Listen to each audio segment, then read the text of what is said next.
Hey, sis. Today I want to give you a continuation of what we talked about last week, inspire him to commit.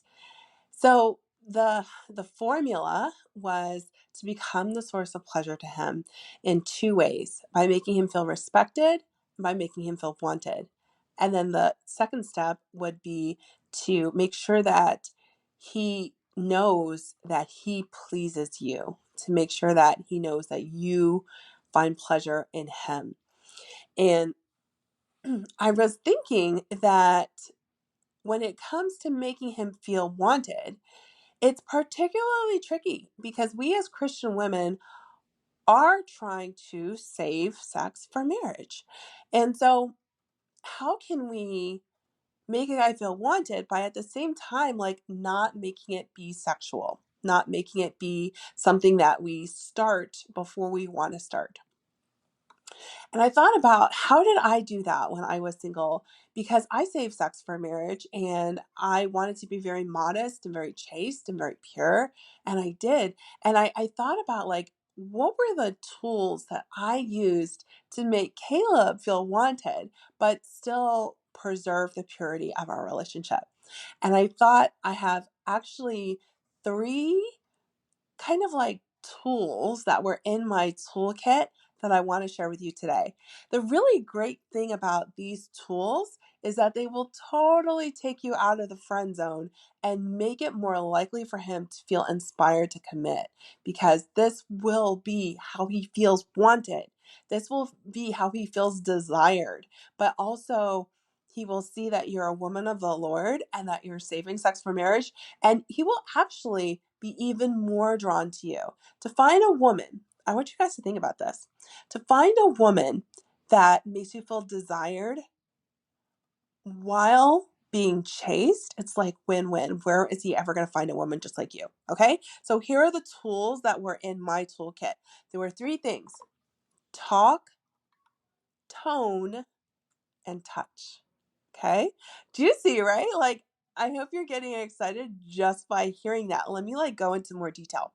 Okay, so when it comes to talk, there were three kind of like concepts or topics that I really was clear on. The first one was making him feel manly, like making sure that he felt that I saw him as the masculine part of our relationship. So things like I would say things like, when I'm with you, I feel like I'm protected. I would really make it very clear that he is the man, that, and this kind of harkens back to more respect.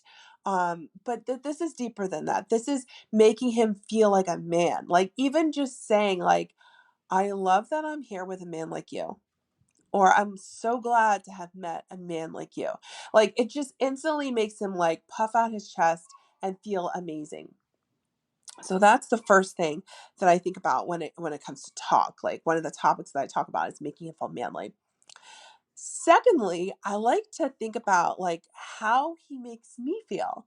And this is something that you can do especially when it's later in the relationship, when there's more reason to talk about things like this, but it's still a good time to do it. How he makes you feel like you have goosebumps, how he gives you the shivers, or how you get so excited just thinking about him. Like, just, I want you to hear that. I get so excited just thinking about you. And when you say things like to a guy, like, oh my gosh, his brain just explodes, because more than anything else, like I said before, he wants to feel like he's pleasing you. So when he can tell that, like, he gives you this feeling, then that's like it for him. Like, that's it. And he's going to feel like, when you tell him that, oh, here's another thing that you can say: you do this. You do this to me. Like, whoa, like, he will love that. Trust me. Just trust me. All right. And then the last thing is using the word sexy strategically. Okay. It's something that I like to slip in. I like to slip in with Caleb. I like to say things like, you have the sexiest voice, or you have the sexiest eyes. And the way that we can keep that pure and modest is, you're describing things that aren't sexual at all. There's nothing sexual about saying you have the sexiest voice or you have the sexiest eyes. You're not talking about sex, but you're making him feel sexy and like wanted and like really complimented in a really unique and special way that is significant to you and only available to you too. You're the one that he wants to think has that you're the one that he wants to to think that he has sexy eyes. You're the one, no one else. So you tell him that you have the sexiest eyes, and he'll feel so wanted and desired and special and unique and like want to take you off the market because this is what how he feels significant, and this is what he wants more than anything else for the woman that he's with to desire him and to see him in this way. All right. And that's just with talk. That's just with talk. What you say matters. And I hope you see that like there's so many things that you can say that can actually make a guy feel wanted that had nothing to do, absolutely nothing to do with sex or not even coming close. Okay. All right. Now let's go on to tone. Okay. This is where you use your womanly wiles to say the very thing. To say, oh, you're wearing the sexy glasses? I like that.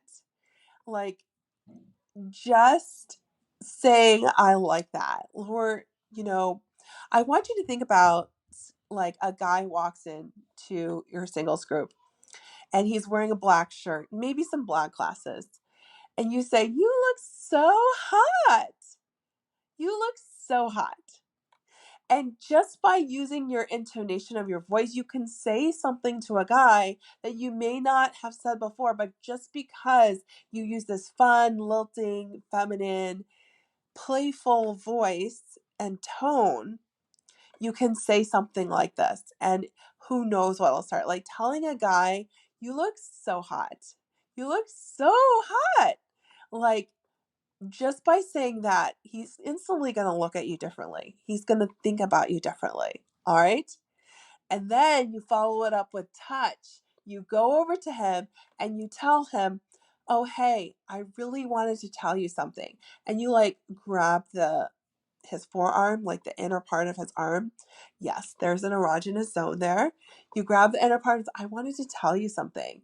And you touch the soft part of his arm and he's going to feel tingles because like it's an erogenous zone. So he feels tingles and you're just touching the inner part of his arm, right? Like you give him tingles. And then you say goodbye. And you don't have to do this all at once, but this is just what I'm recommending. When you say goodbye to a guy that you like and you want something to get started with, I want you to do this. Say goodbye by giving him a hug and reaching your arm to the back of his neck and just touching the nape of his neck. Just tingles. Tingles, all right? So that is how you stay out of the friend zone. Talk, tone, and touch. Let's get you married, sis.